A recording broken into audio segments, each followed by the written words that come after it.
What's happening, everybody? Welcome back to another Fall Obsession podcast episode. My name is Sam Thrash, and I'm your show host over here at Fall Obsession. This week, I'm podcasting with a returning guest to our show, Mike Behrens, good friend of mine I've gotten to know past couple years down here in Texas, and conveniently lives in very close proximity to me. But Mike has 15 acres that he gets to hunt. That's right here, his own property, and had a really big building year when it comes to learning some things about hunting whitetails, about bow hunting, and several other things. So him and I sit down, we have a great conversation about all those things: archery, whitetail, hogs, Texas, small properties. It's all in there, and I hope you guys enjoy this episode. I always enjoy getting to sit down with Mike and just diving deep into some of the topics that we get into. So it's always a good time. Hope you guys enjoy it. But before we get there, Fall Obsession Podcast is sponsored by Hoot Camo. If you guys haven't checked out Hoot Camo yet, I encourage you guys to do so. They are a Texas-based company. They make their own camouflage gear and patterns. But don't let the Texas thing discourage you. They work everywhere. We currently have Fall Obsession team members from all over the country repping and using the Hoot gear, and I myself wore it for the first time this past season in both Texas and Flatland, Colorado, and it worked wonders for me. I probably would have not have had as good of a chance as I did at the mule deer that I ended up killing this year in Colorado if it wasn't for my Hoot gear, and I'm not lying about that. I'm dead serious. So if you guys haven't checked out Hoot Camo, please go do so. They take pride in manufacturing and making gear that is on par with the industry leaders in camouflage and hunting gear, but at a price point that's realistic for the blue collar guy if you're looking to get into a good set of camouflage. And if you go to their website, you look at their prices, you will see that for a good quality set of camouflage, it is very reasonable. So hootcamo.com, go check them out. And if you're going to place an order, no matter how big or small, use the code FALLOBSESSION15 at checkout, and that's going to save you guys some money on that order.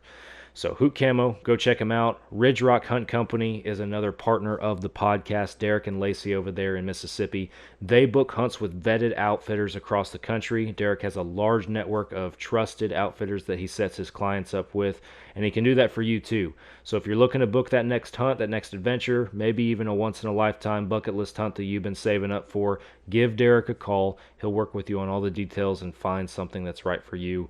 Ridge Rock Hunt Company, go check them out. Last partner I got for you guys is the Outdoor Call radio app. Outdoors Dan from Respect the Game TV. He has created an app for hunters and outdoorsmen that you guys can stream on any device, and it play hunting shows and podcasts on a loop every single day. You'll catch Fall Obsession podcast playing on that loop on Mondays, the same day as our new publication, as well as tons of other hunting shows and podcasts that we all know and love. So go download the Outdoor Call radio app today and start streaming, and go follow Outdoors Dan on social media. He does a couple of live broadcasts at local Midwest radio stations a couple times a week, and he streams those broadcasts on his Facebook Live if you're not local to those stations. So you can catch those broadcasts on there, and it's always some good conversation that he has with some guests that he has on the show in the industry. So the Outdoor Call radio app, go check it out. Last thing I'll say before we go over to the episode is if you guys represent or work for your own organization or brand in the hunting industry, and you guys might be interested in promoting your brand on this podcast during this sponsor segment, we'd love to hear from you. We'd love to talk to you. Go to fallobsession.com/podcast. There's a form that you guys can fill out on that page that'll put you in touch with myself and our production team, and we'll talk details, we'll talk analytics, and what it looks like getting you guys plugged in as a Fall Obsession podcast partner. So if you're interested, go to fallobsession.com/podcast. That's all I got for you guys. We're going over to the episode and our conversation with Mike. You guys are listening to another Fall Obsession podcast. Oh, you got her, dude. She's down. Let's go. Dude, I just shot a deer of a lifetime. Freaking smoked him. One with nature, and if you're a believer, one with God. Definitely gets your heart pumping. Boy, you are in trouble. Fall Obsession Podcast. All right, everybody, we're back for another Fall Obsession podcast. Thanks for tuning in. I'm Sam. I'm hosting you guys this week, and I'm joined by a returning guest to our show, Mike Behrens from down here in Texas. Welcome back to the show, man. Thanks for having me. Yeah, for sure. We've recorded several episodes together at this point, and I think it was probably a little over a year ago we recorded your first one on the show, 136. And unfortunately, the title, I remember the number, but the title slips my mind. First year for everything. First year for everything. You got it. There we go. But yeah, we knocked that one out, kind of covering your first year of whitetail hunting, bow hunting, down here in Texas and everything, and the adventures that went with that. And here we are a little over a year later, doing it again, basically. And I think you've referred to this phase that you've been in this year as the sophomore slump. Yeah, is a term that you've used. But been a letdown from the highs last year. So. Well, you started on a very high note last year for sure with that Joker out back, but that was a stud. Tried to replicate, but it didn't pan out. They didn't cooperate. Yeah. So I know last year you had. Because you have 15 acres that you own yourself, and then last year you also had a deer lease in addition to that. Right. This year things shrunk. This year that deer lease went away for various reasons. Correct. And you threw everything you had basically into the backyard. Yep. And I know if listeners, viewers are tuning in, having been with us for a while, and recall your first podcast with us, they may remember some of the stuff you talked about as far as what you have going on back there and some of the deer that you have back there. But you yourself just mentioned high note to end the year last year. What were the expectations going into this year, given the deer that you saw last year? Well, I didn't get a lot of a chance to get the guys last year. I mean, we had that one that I'd shown you a picture of, and I think that was actually on the thumbnail from last year's episode, that big muscular dude standing next to the feeder. So, he showed up after I tagged out. So that was sweet. That's always how it works. Yeah, love it. So we were done with bucks, and then, these guys start showing up in late December and everything. So I went into this year not really caring about archery only, per se. It was hot. Every time you go out there, it's 95 degrees. By the time you walk out to the ground blind or deer stand or the tree stand or anything, you reek like a dirty gym sock. Yeah. By the time you get out there, and it's like, okay, well, what are we doing? Because they're going to smell me 500 yards away anyway. So I didn't really care about October. Yeah, I wrote off most. I think I hunted one time, like for a few days in October toward the beginning. I had 3. Just because it was beginning of bow season and I wanted to get out there, but I get that the deer got to move at some point, and especially if the moon's in your favor, you even in the warm temps, you can make some stuff work potentially depending on what your deer are doing. I just don't like being, to your point, I don't like being hot. No. And so I ended up writing off pretty much the rest of the month and focused on November myself as well. So I'm right there with you. Texas in the summer, as most southern areas, is not ideal. Well, and there was one weekend where the weather did cooperate. It actually got down, in the 50s or something. Yeah, it was like a cold rain, given what we had all summer, 110, 112. So, that one weekend, I think it was the 20th and 21st, it was, it was overcast, it was pretty windy, 50 degrees and rainy. So, I'm like, okay, cool. I can actually get out there and not stink this time. So, I went out that weekend, and this was actually at the deer lease. There was another one, a buddy of mine. He had stumbled on one, essentially, and they had some goobers out there that nobody wanted to waste a tag on. So I got one of the goobers. There you go. But he was miserable, and I guess if you want to start off on the slump stories right away, this is the one. So. This was my introduction to the world's worst archery shot, and I didn't understand why or how it happened. On the run up to it, you and I had been out back on my property shooting at 60, 70 yards, and I didn't have the greatest arrows ever, but playing the wind ride, I was still hitting somewhere near the dinner plate, so I knew I was good at 40. Yeah. And given the range that I was at with this guy, I was somewhere mid-20s, you know, and so it was a close-up shot, and he was right there. I'm like, okay, this is easy. And you saw what I did at 40. I was hitting close. No, I mean, I sure wasn't missing by... You've put in the time on the range for sure, right, to be proficient with your bow. So, and that's you know, just kind of setting the table for everybody on why, you know, I was pretty confident going out there with the bow this year, even though it's, you know, this would have only been my second animal I've ever taken with a bow. Right. So, by no means an expert, but I sure was not uncomfortable this year like I was last year. Right. So, and yeah, I don't know if that was my downfall maybe, but yeah, so I get out there and this guy comes in and, you know, good looking buck. He's just got that funky rack, you know, and I showed you pictures of him too. He's weird looking, but unique, yeah, all the same. So I'm keeping his Euro mount.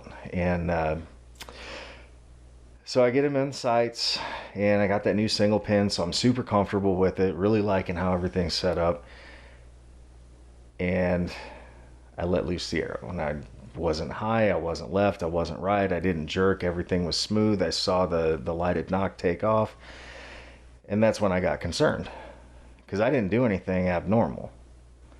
But I see this lighted knock, and that orange blaze is just going towards the right, and that's not at all where I was aiming. Mm-hmm. So it turns out I missed this deer. Well, I didn't miss him, I hit him through the femur, broke his leg right there with the broadhead, and he drops down, then he gets up and he's limping away, and I'm like, what do I do? What just happened? Yeah. So I'm like, okay, well, it had to be something, because it wasn't me. That was my initial thought. I was like, you know, and, well, the initial thought was, what did I do wrong? And then I thought about it, you know, and this all takes place, you know, 10 minutes worth of thinking takes place in like 2 seconds. You question everything right in that moment, and you're analyzing everything and second guessing yourself. And yeah, I've been there. And it wasn't even like I had a moment of panic, because he just got up. He's like, oh man, that hurt. Can't use my leg. I'm just going to go away now. So he was just walking away, and there was like one of the spotted fawns was walking next to him, I guess giving him encouragement or something. So, you know, I'm like, okay, that's pretty awful. Great. So I knock another arrow. Now this is where that inexperience comes in. Take your quiver with you. Yeah. I didn't. Yeah. So I knock another arrow. I walk out. And I wanted to get ahead of him, because I knew he was hurt and I knew he wasn't going to be running anywhere. So I wanted to get ahead. So I took a wide berth around and got ahead of him and started pushing back. I walked right past him, like literally 4 feet away. He was bedded down in some thicket and I couldn't see him. So I walked right past him, and now I'm like, okay, well, I didn't see him at all. So I did another sweep and I went further out and came back. And I knew I had him contained. You know, it wasn't like he had escaped anywhere. I mean, I had him contained. I knew. So now it was just a matter of finding out where he bedded down. So I started going through all the thick stuff and everything. Sure enough, right next to that first path that I had walked, he was right there. And he's looking at me. So now I'm thinking, okay, does this qualify as a hunt anymore, or is this a euthanasia? You know, because after that whole hog experience I had over the summer, I didn't go out there without a sidearm anymore. Right. So I'm like, okay, do I do that? Or, you know, because I couldn't get an arrow through that because there were so many vines and everything, and it was just awful. And he's looking at me, he's like, dude, just hurry up. You know, he just had that look on his face, like, just get it over with. And I was trying, but I couldn't get it through the front where I could have gotten a chest shot on him. So I'm like, okay, well, maybe the other side's open and I can sneak around and get him from the rear quarter. Well, as soon as I got in position back there, he gets up and he starts walking away. Now, mind you, I'm not 100% familiar with this area at this point, you know, because this is something that's brand new to the guy that brought me out there. So at any rate, so this deer gets up and he walks and he ends up falling down a ravine. And it's like 10-foot walls on every side. And I was like, sweet. Of course, yeah. So this is where it's going to happen. So I get down there, and of course, you know, he's laying down completely, 6 o'clock facing me, so there's no shot there. So I had to climb down the ravine, go around, get a side shot from him. And finally, he saw me coming, and he ended up getting up, and he just kind of faced a little bit. And second arrow, no issue whatsoever, went right into the breadbasket. Right on the money. Yeah. So that was the first one now, and the worst part about that was where he actually decided to end it. Yeah, because now you got to get him out of that Yeah. 10-foot drop. Yeah. Sharing a story like that in the public eye, it's not something that is very common on hunting platforms, like what Fall Obsession has. And I don't want our listen. We've had a lot of stories this year about kind of the ugly side of bow hunting or deer hunting in general. And I don't want our listeners by any means to think that we're trying to normalize this or anything. No. But what it comes down to, and I've said this before on our podcast, is if you've hunted for any significant amount of time, you've made a bad shot. Yep. You've experienced you've had stuff like this happen. You've had an animal that would not die. Right. And that's challenging, as you are well aware. And it's the reason we share it on this platform, and that we don't shy away from these kind of stories or try to cover them up with the happy-go-lucky stuff. Yeah, everything's perfect. Is just because we're blue-collar hunters and outdoorsmen just like the rest of everybody out here. There's nothing special about us, and just because we have a podcast doesn't mean that we don't have problems. So there was something wrong with that, and I did a lot of research on it too, just to try and figure out exactly why. And that's the other key component too. If you have a bad shot, figure out why, so it doesn't happen again, or at least you can mitigate the chances of it happening again. So let's talk about that. So you get your deer killed, you get your deer out of there, tags punched, but as an archer, where's your head at? I'm putting it away. Yeah. I wasn't going to do that to another animal. Right. And I think I told you that right away. I was like, I'm done with the bow until I figure out what happened. Yeah. Because I didn't know if it was an arrow issue. I did a lot of the research on it and everything, and I thought I had it narrowed down. There was no way to test it because the arrow was broke. So it was the broadhead. I did recover the broadhead, but it was in the opposite leg is where it actually broke off. So it broke off an inch of the shaft. So there was no way to test it to see if it was the arrow, if it was an oscillation issue, but that's what everything was pointed to. So basically what I'm assuming happened, and I might be right, I might be wrong, but with the way the arrow oscillates and goes through, for some reason, there was something that happened in those conditions at that moment to where the shaft was still bent out and the tail was closer to, the frame of the bow, and I have a whisker biscuit, so the frame of the whisker biscuit too. So if everything didn't work perfectly there, I clipped with the rear end. I clipped that whisker biscuit. Whisker biscuits, we got to get you out of that at some point, because that's one of my least favorite arrow rests. Yep. And I get that they do serve a purpose for the entry level archer, and I'm even looking at my son's bow that's sitting over here on the floor, and it's got a whisker biscuit on it, but it serves a purpose. But as far as accuracy and consistency goes, that's where the problem is, just because there's so much contact. Right. So much contact on that arrow. And as far as a rest goes, the rest falls away. Now there's nothing for it to hit on the way out. On a whisker biscuit, you've got that plastic ring all the way around. So it's bound to happen. So my assumption is that's what happened, because I can't think of another. And you saw me shoot that actual arrow, and it wasn't doing that. That might have been one of the ones that was slightly off, but that was at 40 yards. It could have been that. It could have been.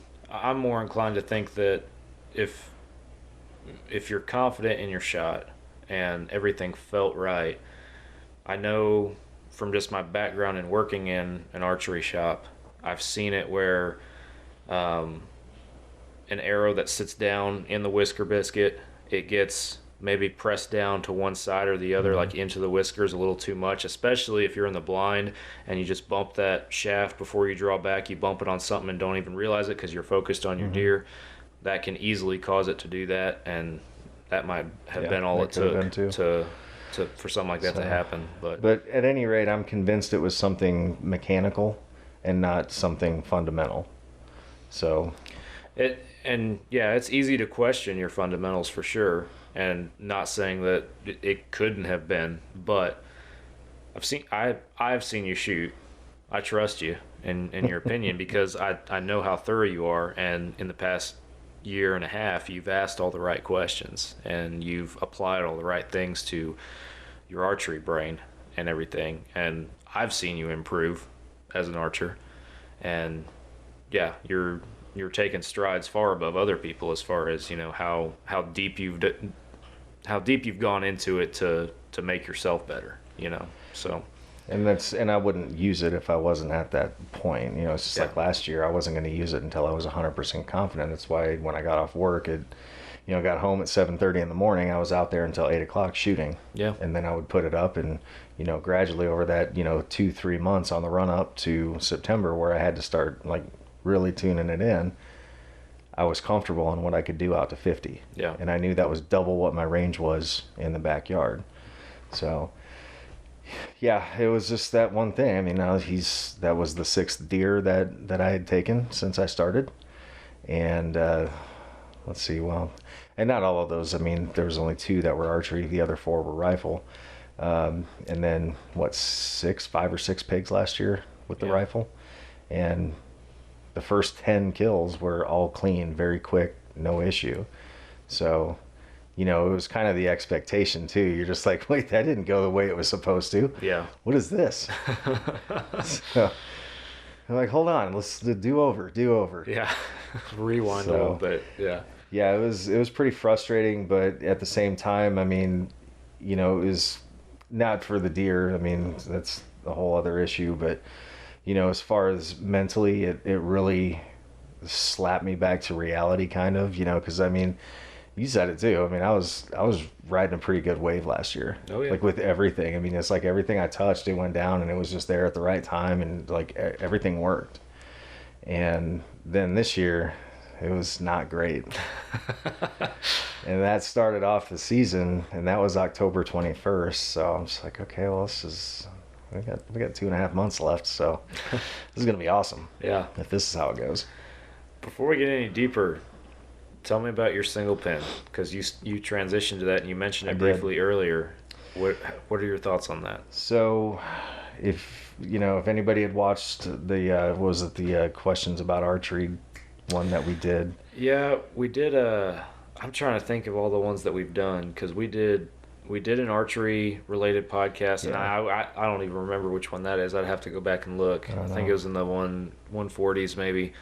And then we did 2 back-to-back. I know that. Yeah, that was like, what, 51 and 52? I think it was 149 and 150. Okay. We did one over hunting as conservation. Yeah. During which we talked about, we got a little bit more controversial than we typically do on this podcast, but it was a great conversation. And then 150 was, man, just on a whim. Hey, let's just talk about camo. Yeah, that was just random. That's all we did was talk about camo. And as it turns out, and this is just a side note since I have you sitting here, and I've told you this before, but in 2023, episode 150, that one that we did on a whim about camo, that was the most listened to Fall Obsession podcast episode on Spotify in 2023. Somehow. Which is funny because it's just a random. We didn't even know what we were going to talk about before we hit record. So sometimes those unscripted ones are the best. Which is funny too, because I spent the last 2 weeks, ever since you started talking about getting me over here again, I spent the last 2 weeks scouring Amazon for the little plastic number ones and everything. And I had this whole thing planned out where I was going to have the big chain with the number 1 on it, number 1 sunglasses, and I was going to wear the Star Spangled Cowboy hat and then put a big plastic number 1 on it and be like, man, I had no idea. What a shock. Never saw that coming. And just putting all this stuff on as you're telling me. Man, I wish you did. So, but I couldn't find all the plastic. I mean, all the plastic that comes out of China, and you can't get some number 1s for me. Oh, man. So, yeah, that was the plan, but I ran out of time. Couldn't find it. That's okay. Next time. We'll do something fun next time. But anyway, your single pin. So the single pin, like that, like I said on that archery episode last year, for my tiny little, flatline infantry brain, the single pin works like a rifle with iron sights. Mm-hmm. So it makes more sense to me. Yeah. and instantly more comfortable. I mean, just the first day I put it on, I mean, I was very meticulous about mounting it, because I was setting it up and just kind of, lacing the screws in just a little bit just to see where it was at. And then I would take it off and I would put the other sight back on, because that's where the pins were actually accurate and they were leveled for me, and everything. So I was like, okay, cool. So I need to put it right here. And then I'd put that back on, and I got this thing. It's almost like bore sighting a rifle, but I did it with a bow, and I didn't have a bow press. So that was awesome.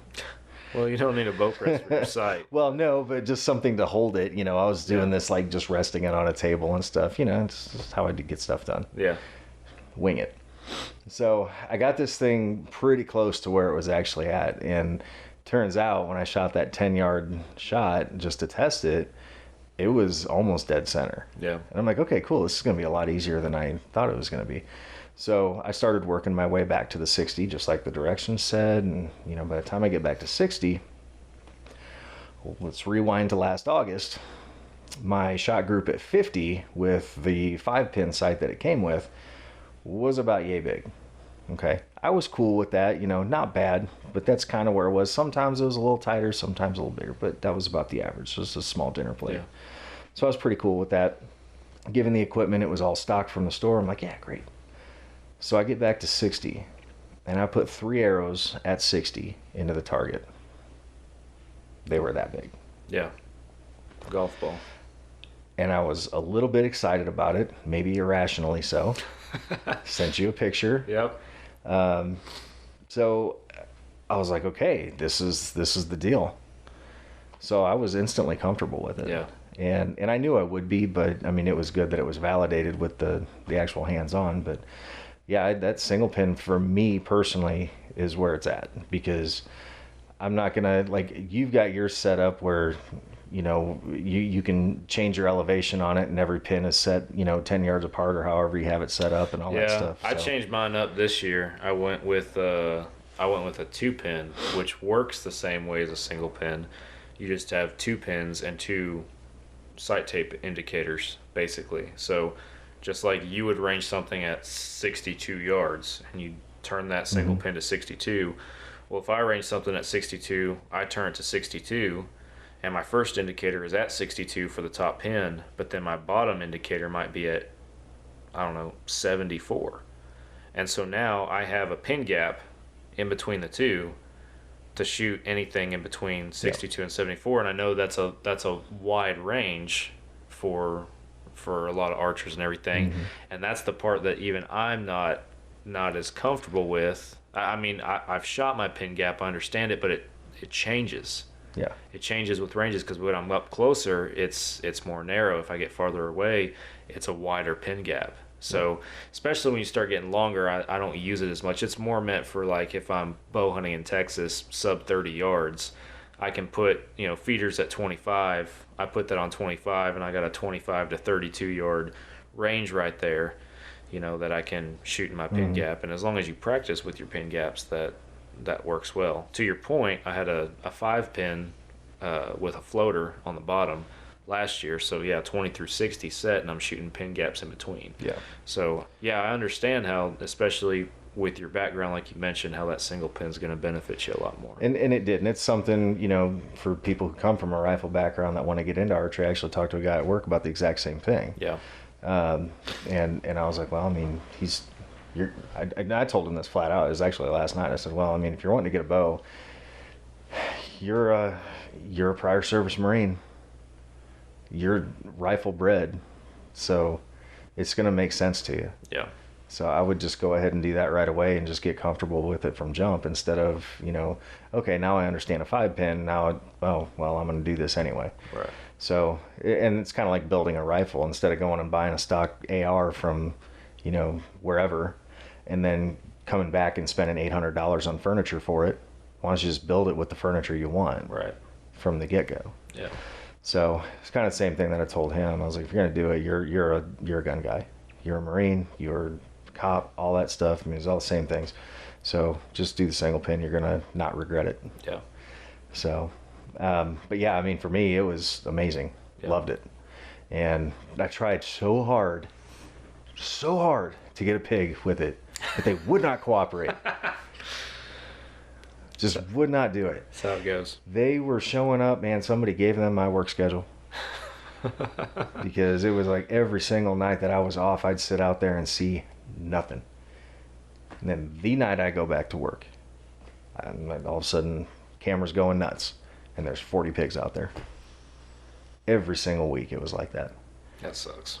So, well, you get your first deer of the year out of the way, and the adventure that was. Yes. What followed after that? it was a massive drought. So there was, well, and this year too, there was a lot of stuff, and not to get too personal about anything, but with the medical issues, with my wife and everything, that kind of, it definitely limited her ability to get out there. And we had spent some money on the crossbow equipment and stuff because we didn't want her bruising from a rifle, and she couldn't draw back a bow or anything like that. So it was, let's do the crossbow. So, we spent the money on that and got her situated, and that was like, if you can get out there, then I want you out there, and I want you to be able to use that. So, and it served its purpose a little bit. She got out there a couple of times, but the amount of times that she went out last year versus this year was just night and day. Oh yeah. And then even when she was out there, it wasn't enjoyable. Yeah. Well, it wasn't a good season for her to be out there, unfortunately. So, and then, by default with that, there's other stuff that needs to get done too. So my free time was severely limited versus what it was last year. I mean, it was like almost every weekend I was gone last year. And this year, the deer, I think they forgot who I was. Because like last year, they'd see me, hear me come in, and it was just normal. Yeah. And this year it wasn't normal. And there were other noise issues going on too that didn't help things, that were external. I think I told you there was a lot of noise coming from the west end a couple of times, and then the planes, they've got pilots, and apparently deer season is the time when all the pilots come out and start learning how to fly over our house. So bunch of just unique situations you had no control over. So. There was a lot of things that came together and did not work in my favor. So November was, for me, it was pretty uneventful, and I really just spent a lot of time just studying things back there, because the whole thing, I mean, and I kind of alluded to this last year too, like I had more fun hunting the pigs and going after pigs than I did deer. It's like, I don't know, they're not predictable, whereas deer, they're somewhat predictable, kind of what their patterns are. You can pattern them a lot easier. With pigs, you can't do that. So I spent a lot of time in November just studying the pigs and seeing when they were showing up and what the weather conditions were, because that was the one thing I wasn't connecting. I wasn't putting together what they were doing with the wind. And once I figured out, because back there where I have everything set up, it's all valleys in between these hills. I mean, it rolls down into these water cuts and everything, and that's where they're traveling through. But that's also, regardless of the wind direction, that's where the scent is settling in too. Right, exactly. So I had to figure all that out, and where they were coming from, how far the water cuts traveled, and things like that. So right now, just a gross indicator is what direction the wind is, obviously. So if it's blowing out of the north, I'm not going to see those pigs for a long time. And the second it turns and it starts blowing out of the south, within 24 hours I'll have pigs on that feeder. And that's like clockwork. You can set your watch to it. So, which leads me into this next few days. May have one, so we'll see. Or I may have accidentally trapped a whole bunch of piglets, because there's about 20 of them back there now too, little stripies. So total population, since there hasn't been any of them taken out that I know of, our total population of pigs back there right now is probably in the vicinity of 55 to 60. That's a lot of pigs for that little timber. Yeah, it is for sure. And I mean, you butt up to fields and your neighbor's timber and that kind of stuff too. But Right. yes, it is in comparison to other places, it's a small area to hold that many pigs. So. And it's all enclosed too, because if you zoom out on the aerial map, I mean, you've got the county road that goes all the way around up towards Cottondale and everything, and it's all encased. And there's residences on the outskirts of everything, except for the northeast corner where that's all ranchers. So yeah, I mean, it's not a lot of room, but when that wind blows out of the north, they're all out of the north end, and when it blows from the south, they all come down, and they're thankfully not going on Terry's ranch anymore and tearing up his feed shedded like they did last time. That was nice. But yeah, so that was my November and early December, and it was kind of just, I mean, it was really just fighting, whether it was the weather or whether it was the situation or whatever. It was just battling all that. So you had different variables, but this whole time, even though you have other stuff going on, you're watching everything. Yes. So what are you seeing as far as deer, as comparing this year to last year?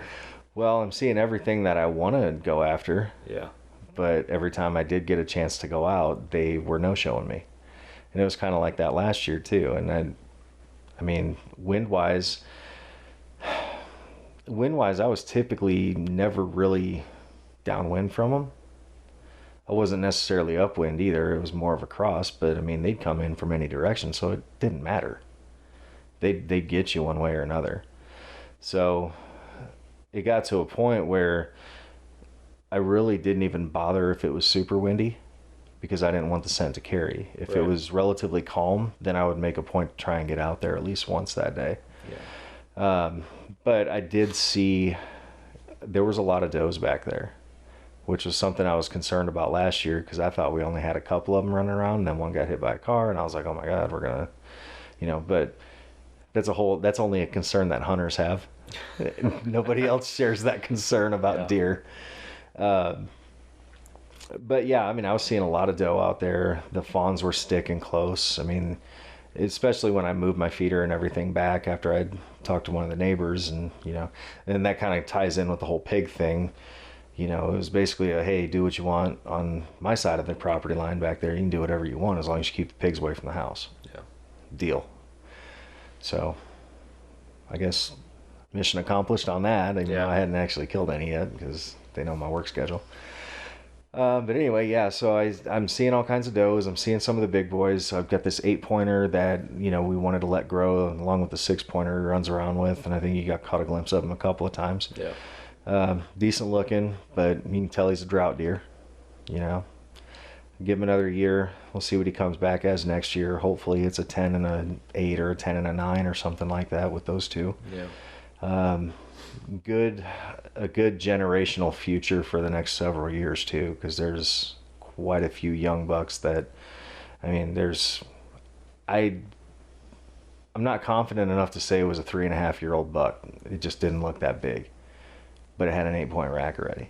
Yeah. And he was little. So maybe a 1.5. I don't know. Probably a 2.5. Probably most likely. Back there, yeah. But yeah, 2.5 with 8 points. That's something that I didn't think I'd see back there. But they've also been eating protein too for the first time. You're 2 seasons now into feeding them better stuff, and you can tell the difference. Yep. You can tell the difference. So, and they're more comfortable coming in, but the ones that I wanted to come in, that I wanted to get the area rid of so these guys could grow into the area, they just weren't showing up. Yeah. I mean, they were showing up like crazy last year, but they were not coming in this year at all. They didn't feed, they didn't do anything. So, last year I had that 10-pointer, and I had Demon, which somebody got him this year. I'm confident somebody got him, because I have not seen him at all. Yeah. And there were probably 3 or 4 strangers that I had never seen before that started showing up. That big wide 6-pointer, he came back. He was an 8-pointer, really wide still, very distinctive. So yeah, the gang was back. Yeah. They just were very cagey this year. So it took a little bit longer to get anything done, but I wasn't going to take a doe out of the backyard, because initially I thought we only had, just that handful, and then the babies that were going to grow into the area. So I wasn't going to take any does. And I figured even after I saw that group of 8, I was like, I'll probably just leave this alone. I'll wait until next year and worry about that. So no does this year.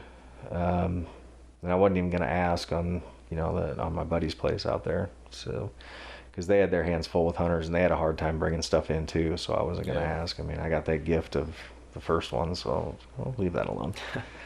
But he ended up getting a couple of good ones out there, him and his wife. So they were happy. So yeah, I mean, I was just kind of watching and, letting the frustration mount, and then getting into the point towards Christmas where I'm like, man, I'm running out of time. I ain't going to finish this out.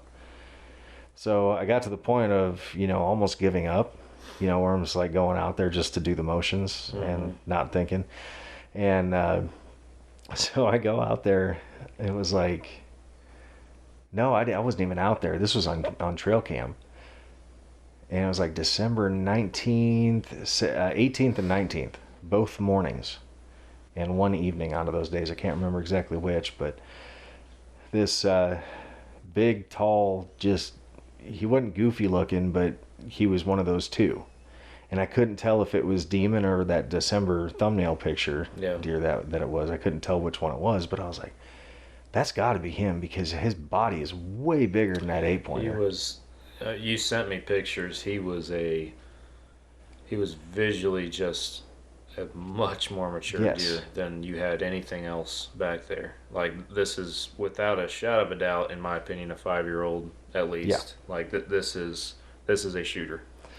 So I was seeing him on the trail cam, and I'm like, all right, so that guy, and then there was another one, because the 4.5-year-old that we were watching all year, he had even height brow tines. And then there was another one where the right brow tine, or the left brow tine, was like 4 inches longer than the right brow tine. But other than that, they almost looked identical. So I'm like, okay, well, if that dude shows up, I'll take him, or the other one. I don't care which, I mean, at this point. So either one would have been a gift that I would have willingly taken. So I was like, all right, let's see who shows up. And of course, the only ones that I'm seeing every single time I'm out there are the 6-pointer and the 8-pointer that I'm saving. So I'm like, I'm not going to do it. Because that whole thing, don't pass on something that you'd take on your last day, and all that stuff. But had it in my head, I was not going to take that one. And he left, and then nothing until the 18th and 19th. I see this dude coming in. I'm like, all right, cool. I said, well, I'm going to head out, and I'm going to see if this guy will show up. And of course, I'm back there, sitting there waiting. And it's like 2 hours go by, nothing. Then a couple of does come up and they scratch around for a minute and then they leave. I'm like, all right, cool. So, I'm playing, it's like this, almost like a Minesweeper game or whatever on my phone. I'm just like, Jesus, this is terrible. And I was just passing time, it was like perfect weather. It's not too hot, not too cold. I'm just like, it's way comfortable. And I was doing everything I could not just fall asleep. And the sun's going down. And I'm like, man, I'm running out of time. So I checked my clock, and it's like 5:10. I was like, all right, this is probably when he's going to show up, is right at sundown. What weapon are you hunting with? At this point, I'm hunting with a crossbow. So I'm still not comfy, and I wasn't going to use a rifle back there. So I'm like, well, paid for it, I might as well use it. Yeah. So got the crossbow back there, and I zeroed this thing at 45, so I know if it's standing underneath the feeder and any line straight out from there, I mean, it's point of aim, point of impact. Yeah, you're golden. Yeah. And then you just adjust the pin height, and just like archery with a bow, at that point, you're just shooting pin gaps. So I knew I was good to go there. And I'm scanning about every 5 minutes. And I think it was 5:15 is when I checked again. And I see this thing in the tree line. And I went past him first, and I came back, and I see him. And it was this big, majestic looking, super tall 5.5-year-old that I had hardly ever seen all year. This is the first time I'd ever seen that deer in person. Yeah. And I see him, and I was like, instantly, I swear that deer was going to be able to hear my heart pounding. It all changed right then and there. And, you know, I mean, if you were sitting with me in there, you would have thought, man, this dude's just like ice cold right now. No, I was a wreck. I was a train wreck inside because so I'm seeing this thing and he's like, and I was like, all right, chill out. He's at 90 yards. You're not going to shoot him. Just relax. You know, I was like talking to myself almost. So I finally chill a little bit and I'm just watching him. I'm tracking him with the optic and everything. And he kind of meanders off and goes behind a pine tree and some vines and crap like that. So I lose sight of him. Okay, well, that's not necessarily abnormal. He's cagey anyway. And then I see the 8-pointer that I'm saving. He shows up like a ghost out of the, you know, Children of the Corn movie. And then the 6-pointer shows up, and then this 4-pointer shows up, and I was like, what are we doing here? Like, they all went back to bachelor groups mid-December. Yeah. It was weird. Yeah. So I've got this huge bachelor group with like multiple generations coming in, and they're all just very slow and meandering and just like, you know, zigzagging their way in. Okay, cool. Well, now I don't see the one I'm going to shoot, so now my heart rate's back down. So I had the adrenaline dump and then the adrenaline crash. As soon as the adrenaline crash and I got chilled out because I saw the other 3, dude comes back in frame. Same thing. Spike. You know? So, and he's doing this to me, and I would like to think that he knew I was there and he was doing it on purpose. Because he made me work for it mentally. Yeah. Because he zigzagged his way in, and it took him 18 minutes to cover, 35 yards to get in range? Because I trusted it out to about 50, 55, but nothing really past that. Yeah. So as soon as he crossed the trail cam on the other side, I was like, okay, cool, he's in range now. Now it's time to get serious. So I started locking in, and now I was just waiting for the shot. And that, again, proves more difficult than you would like to admit, because you almost second guess yourself too much on that. It's like, okay, well, is he in the right? What if he jumps? Do I aim lower? And then, you know, all these things start, you know, all these conversations you've had over the last year start creeping up into your head. And it was like, just shut up and shoot. Yeah. So where his elbow was, he was kind of quartering toward me a little bit. But where his elbow was, I shot right above and just in front of, or just to the right of it. Yeah. So I was still in that little hook box back there behind his shoulder blade and everything. But I shot that one, and the feeling that I had when I watched that bolt take off, it was like slow motion. Yep. Because I was so nervous about having a repeat performance from October. And so I see this green this time fly in, and I'm like, just stay on course. Don't go right. Because if it went right, I would have missed him completely. You know, but different weapon system, but it's still the same concern, you know, irrational fear. So this thing, and then it just disappears right above his elbow. And all that adrenaline just crashed again. And I was like, oh my God, I'm going to throw up. So, and that's literally what because I didn't know where you were at the time, so I had called Brooke and I was like, hey, I just got the big one and I'm about ready to throw up. So. She had told me, she was like, Mike just called me. He sounds pretty worked up. I was like, he got a deer, didn't he? Yep, sure did. So I got him, and, you know, it was like I said, I mean, 18 minutes of having elevated everything. Yeah.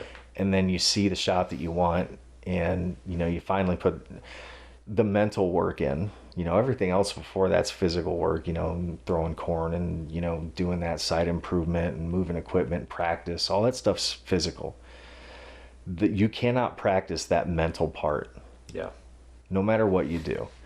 And, you know, even like last year, you know, it's like, oh, I tried to apply everything from the Army to this. Well, it's not the same, you know, because I don't know. It's just completely different. And I don't really know how to describe it. It's its own thing.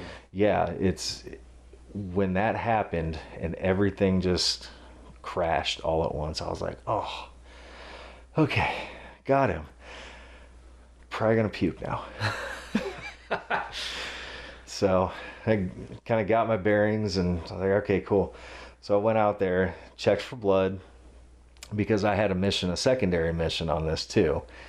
And I felt like I had been cheating my dogs out of this exercise all year long, but I finally had the chance to do it. Yeah. So I got out there, saw the blood trail, and it was perfect. So I'm like, cool. So I backed out, grabbed the four-wheeler, zipped back to the house, grabbed the bigger of the two dum-dums and threw his vest on. And he was not really well versed in riding in a side-by-side. It was a 115-pound dog that didn't know how to sit.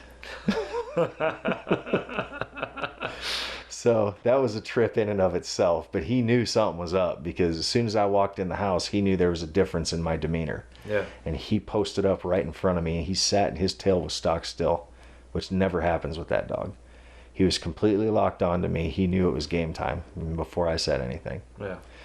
So hooked him up with his vest and everything, and we got him out back, and I'm trying to tether him to my belt because I didn't trust him off leash, because this is the first time we'd ever done it. So I didn't know what he was going to do, if he's going to go try and eat the deer when he found it or what. But so I'm trying to tether him to my belt, and he's already on the blood trail. I didn't give him a single command. He takes this blood trail, and I was like, all right, fine, you know what to do, let's go. So he takes off. If I would have let him off leash, he would have found that deer in less than a minute. I bet. It was probably 35-ish yards, 40 yards to the fence line, and the deer got to the fence and then turned right and followed the fence for about 10 yards and laid down. So I spot checked the dog a couple of times following this blood trail, which is a good thing that I had him, because I would have had to do it by flashlight, because at that point in time, Oh, yeah. I mean, I got him right before the sun went down. So I probably had 15 minutes of shootable light left after I put the bolt in him. Yeah. So it was dark, and he was on it, and I would stop about every 10 yards, and I'd hit the flashlight just to see if he was on it, and he was literally right on top of blood drops the whole time. Followed it right down there, got to the fence, hooked left, didn't have a scent, turned right back around, went right, stopped, and he pointed. This is not a pointer dog. Yeah. And he stopped, and his tail went straight back, and he just pointed. He looked right at it. And I was like, all right, good job, buddy. That's what you want. So, yeah, I mean, granted, it wasn't the hardest trail to follow, but Well, that's where you start them off, like you Yeah. said. So I was super impressed with how he performed. And then, as deer oftentimes do, they expire downhill. So that was super fun. yep, another uphill Yeah. drag. Yep. And not a small one. So, but at least it wasn't a 10-foot, washout that I Yeah. had to throw him up over. No, man, that buck that's an outstanding buck, because you had already called us and told us what was going on. So when we got home that evening, you'd already had him field dressed by the time we got home. But after we got home and I got everything situated at the house, I came over and took a look at him and everything, hung out for a little bit, and yeah, he's absolute stud of a buck, especially for a backyard buck, man. Yeah, and he's unique too. He wasn't the standard like that 10 was last year. The 10 was pretty standard, good looking dude. Oh, but he had character, he Yeah. had mass. He's a good deer. big neck.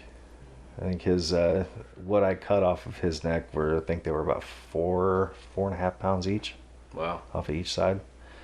So he had a fat neck. So, but yeah, I was super happy with that one, and that was it. I was like, all right, cool. I'm done for the year. So, also, archery's expensive, dude. Why didn't you tell me? You had already bought a bow when I My met you. God. Just saying. This is just getting ridiculous. So, yeah, let's see. I had lost 2 arrows the first time because the one broke, and the other one, well, I didn't lose 2 arrows, but I had to fix the broadhead on the second arrow that I put into him. So, I think I probably lost about $18-20 on that one. And then we're not going to talk about Carrie's deer. That one was real expensive. The one that I got in December, he was a 1 bolt, but I don't know if this is common. He broke that bolt in 2 spots. Really? Because it went in and it punched out on the exit wound, but it didn't pass through. So this bolt was diagonal across both lungs, just above the heart, and it stayed there the whole time he ran. Wow. So his shoulder blades and bones running back and forth, he snapped that bolt on both ends. Wow. That's pretty unique. And the broadhead ended up falling off, and I never found that, so awesome. So I'm out a bolt, a broadhead, and I think the lighted knock works yet, but I'm not real sure. So yeah, that cost me like a cool $40 there. Yeah. The arrows will get you for sure. I've been rocking the same arrow build for about 8 years now. And so, you know, every couple of years I got to go in and get a new batch made. And I remember one of these years I went into my normal guy that I go to and been working with him for forever. He knows me well. He knows what I shoot. And I told him ahead of time, hey, I'm coming in. I need some new arrows. And like I normally build them myself and everything, but I told him like, hey, can you make sure you got some in stock, or if you don't, order them and I'll be in when they get there. He's like, yeah, cool, I got you. So I show up and Easton has, you know, the normal Easton Axis shaft, and then they have the Match Pro Grade, which is just the normal Easton Axis shaft is a .003 straightness. The Match Pro Grade is a .001. So it's the straightest, like .003 is industry standard. Right. But a .001 is like the best that you're going to get. And I didn't even think twice to look at the box, but the box that he handed me were the Match Pro Grades. So we go to check out, and I mean, he still hooks me up, but he's ringing me up, and I'm like, how much? What'd you say? Yeah, this hurts a little. And he told me, he's like, well, those are the Match Pro Grades. I was like, I didn't ask for that. And he said, well, I figured you just want the best of the best. I was like, well, next time I don't want the best of the best. I'll take industry standard. I'm still a blue collar broke guy over here. Now I gotta explain this. Yeah, exactly. We had a budget and we just blew it. Right. No. So, which is all fine and great until you break one of them. Yeah. That's where you start crying. Yeah. And that's where I was at out there. It's like every time I shot something, I busted a bolt or a shaft, and I'm like, dude, rifle rounds are way cheaper. Yeah. It's the reusable factor that makes it, you know, enjoyable. But if you can't reuse them, then there goes that. So. But I mean, to be perfectly honest, with the money that I have to spend to hunt, which is not a lot, I can sacrifice an arrow and not cry over spilled milk. Right. You know, I mean, whereas like last year, if I was out there and busting arrows every time I put something down, after paying the insane amount that lease cost, which, I mean, that was a godsend actually getting rid of that lease. You know, just with everything going on, that would have been a catastrophic waste of money this year. But as it turns out, there was more things going on this year, and it's just not. It wouldn't have been a good situation. That's a story in and of itself. Yeah. It just to keep it simple, it would not have been a good situation this year to be out there. So, glad that kind of dissipated and evaporated and everything. But I mean, with that lease, you know, that whole experience. You know, a good friend ended up moving to Colorado, so you know, I only see him like once a year now, whereas like it was every weekend last year. So, but at any rate, the whole breaking things. I mean, yeah, I get it. Pass-throughs are sweet, but I have yet to get one. Sure would like to have one. Haven't yet.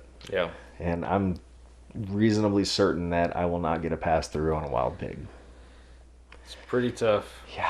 Yeah, a little bit tougher on the hide factor there. And if I'm not getting a pass through on a deer, I'm not going to get one on a wild pig. I did not expect to get one on that bruiser that I shot last year, and I did. And it was just an ideal shot situation is what it was. But even then, I was expecting to see my arrow sticking out when he ran off and zipped right through. But no shoulder blade, only vitals. So see, that was the difference maker right there. Yeah. So. Yeah, and you're not, I mean, like with rifle shots and stuff, we don't really care about the angle on a pig. we know we're going to hit something. And especially with what I'm shooting, when I shoot a 50 Beowulf, it's going through a cinder block, so I'm not real worried about the shield on the chest of a pig. So Right. So have you picked your bow back up? I mean, I've shot stuff. So it was after one of those, like, I don't know, it was like November, early December or something. And I was out there and sat there and looked at grass for 3 hours and then came back in. And then the deer showed up after I left. Yeah. It's pretty sweet. So it was after one of those nights where I was just frustrated, so I set the target up 25 yards out from the freezers in the garage. And I was just shooting arrows, just lobbing arrows out of the garage into the target, just grouping. Yeah. And, I mean, it's still putting a tight group in and everything, but it's like, I don't know. For me to get comfortable with it, I think I'm going to have to go hog hunting with the bow. And I'm going to have to do it with the bow, not a rifle. And then that'll kind of bring that confidence back. It's not an ability issue. I know I have the ability to do it. But at this point, it's just the confidence, because it seems like, like last year with the one that I took with the bow out there at the lease, that was a shot I had no business taking. I'll say that till the day I die. I had no business taking that shot. Somehow sunk it in there, and that was purely accidental, but it worked. And then this year, like, I think I know what I'm doing, and then I have some kind of a weird fail, and I do something that I never wanted to do, and now I'm gun shy on it. Yeah. So, the crossbow was cool because it was kind of the, I didn't want to use it, but I mean, let's face it, my body's worn out. I've only got like 3 or 4 years of bow hunting in me at best, and then my shoulders are going to be worn out anyway. So this is one of those age things. So, but that's fine. You play hard when you're young, and you end up paying for it when you're 45, 50 years old. So I'm nearing that number. So yeah, I'll end up putting that bow up and probably just saving it for the kid when she gets comfortable with hers, which, I mean, she's obviously comfortable with it. You saw her shoot that one, and she was like, all right, cool. Well, all right, I'm going back in now. Yeah. It's not like it's a novelty. She's very comfortable with it, and she can test fire it and be like, yeah, that's what I want. All right, sweet. Yeah. I will say shooting paper, shooting dots, it's way different than shooting a live animal. For any novice archers out there who are just now getting into it, it is way different. And it's one thing if you're shooting target. I had a guy out of my place, friend of mine named Josh. He came out a few weeks ago, new to bow hunting, has his first bow, picking my brain on a lot of stuff, and that was one thing that came up, was shooting live animals versus shooting dots. Yeah. What do you shoot in practice? And I know you start out shooting paper normally, and then that makes it more difficult for live animal, but then you go and you shoot like 3D targets, 3D archery, even paper targets of actual animals where you're not aiming at a dot, you're aiming at an area, a spot, a location. And with that location, there's a little bit more room for error. We as archers tend to judge ourselves a lot if we are, an inch or a couple inches outside that dot. Now, do we want to be accurate enough to be in that dot every time? Absolutely we do, and that's the goal. But your confidence is built stronger if you're shooting and like you shoot at a 3D target, for example, and your shots up and down's good, but you're 2 inches to the right, but you're looking at the target and you're like, that would still kill that animal. Right. That helps your confidence, even if you don't consciously realize it. But then what I have found, and I'll speak from my own personal experience with this, you shoot 3D and then you go back to shooting paper, and now you have target panic because now you're staring at a dot again. I've been there. That's what happened to me. And so what did I do then? I'm getting ready to shoot indoor state that year, so I started practicing indoor again. I started shooting dots again. Worried that I was going to lose my touch on a real animal because I had just transitioned from dots to real animal to build my confidence, and now I'm worried I'm going to lose my confidence because I'm trying to gain confidence in a different area now. Right. But it actually helped me more than I realized it, because the confidence didn't go away. The confidence maintained, and I learned how to beat target panic, is what I learned. And then when I went back to shooting both, and ever since then I try to keep a healthy mixture of both. But when I went back and forth as I matured as an archer, well, now I know how to beat my target panic. Now I know my weaknesses as an archer. Now I have confidence in shooting actual animals. And that's the other thing, is that you get confidence shooting actual animals by shooting actual animals. Right. That's, to your point, go out there and shoot a bunch of pigs with your bow, and next deer season rolls around, you'd be like, I've been there, done this. Be a little bit elevated still because it's a deer, not a pig, but it's not going to be as pronounced as it was when, Gigantors showed up. Yeah. I mean, that was an awful 18 minutes. It was so bad. It was so bad. You experienced it. First little taste of it. But yeah, that's kind of where I'm at with it. I mean, I still want to continue on with the bow, but I know eventually I'm going to have to put that up, and it's going to be a crossbow thing. Just I mean, I'm already supposed to have had resections on both shoulders for the collarbones, so it's a matter of time. Yeah. Year 1 to year 2, looking at it in the rear view now, what would you have done differently? I don't really think there was anything that I could have done differently given the situation on everything. I think, I mean, hindsight being 2020, I would have talked to the neighbor from jump and just set up back there and not even worried about my backyard. Yeah. Because I mean, I have 15 acres, but if I can, do predator and varmint control and everything, and offload some meat to them, in exchange for the access, then I'd have just done that from start. Yeah. So that's really the big thing, because it seemed like where I was set up, I mean, just from the look of it, yes, it was a great spot. It was very protected yet open, and there were good shooting lanes, especially with a little bit of work. But it was too close to the houses. Yeah. So, and there was just enough noise, and you got a few dogs running through there every now and then. Yeah. And that's not helpful when your big ones are showing up, and whether you're going to shoot them or not. I mean, when you're out there in the blind and then a dog shows up and scares them off, it's like, all right, that's frustrating. Yeah. So yeah, moving it back there, that was great, because that's where all the critters are. I mean, there's massive coyotes running around back there. Somebody will have to prove me wrong on it, because I swear there's a bobcat out there, because I've heard it in the middle of the night, and that's a very distinctive sound. I believe it. So there's bobcats back there. I've got foxes. Let's see, sandhill cranes on camera. No kidding. No kidding.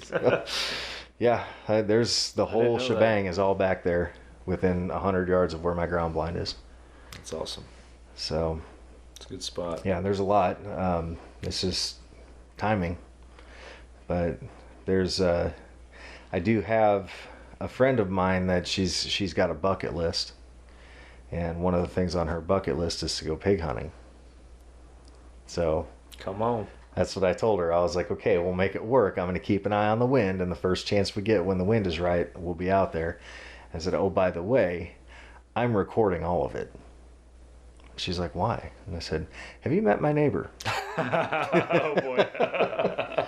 I said, you just stumbled your way into hog wars, which I'm bound and determined to actually get something going on that. Yeah, for sure. Pretty So awesome. Well, man, before we wrap it up, for those that may not have caught it in the podcast video, I wanted to bring attention to your little table pieces here that you brought over. I did not make these. I'm good, but I'm not that It's good. pretty sweet. I'll lean closer to the camera for the video, but it's a glass American flag on it, and it's got a broadhead in the side of it. Like when they molded the glass itself, they stuck that thing in there. That's pretty Figured sick. it was an appropriate table piece. Yeah, I like that. It's pretty cool. Well, man, thanks for joining me. Another podcast. I'm sure it won't be long before we come up with something else to talk about on here. But There's all kinds of stupid stuff we can do. for sure. No, I enjoy getting to hang out with you on here and talk some hunting. Appreciate you recapping your season, the good, the bad, and the ugly. Yeah, So. more ugly than anything, but you got to have it. I mean, I'm not even worried about it, because it was bound to happen eventually. Yeah. You can't just you're not always going to have a good year. No, you're not, and you learn from the bad ones. And I know not to. I've talked about my season already on our show, and not to revisit that, but I certainly, with the exception of my Colorado trip, my Colorado trip was great, but my Texas hunting has been very underwhelming this year, and not at all what I expected. And but at the same time, I've learned a lot, and it's just going to make you better for next year.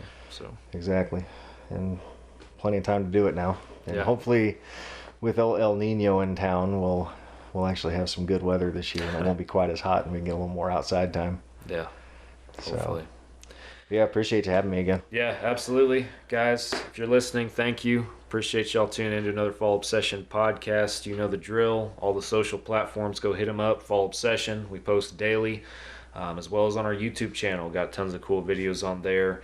Go subscribe, and whatever platform you're listening to the show on, be sure that you hit that subscribe button as well. That way you know whenever we drop a new episode. We come out with a new one every Monday morning. So be sure that you tune in next week. Thank you all for listening. We're back again then next week, and I will catch you guys then.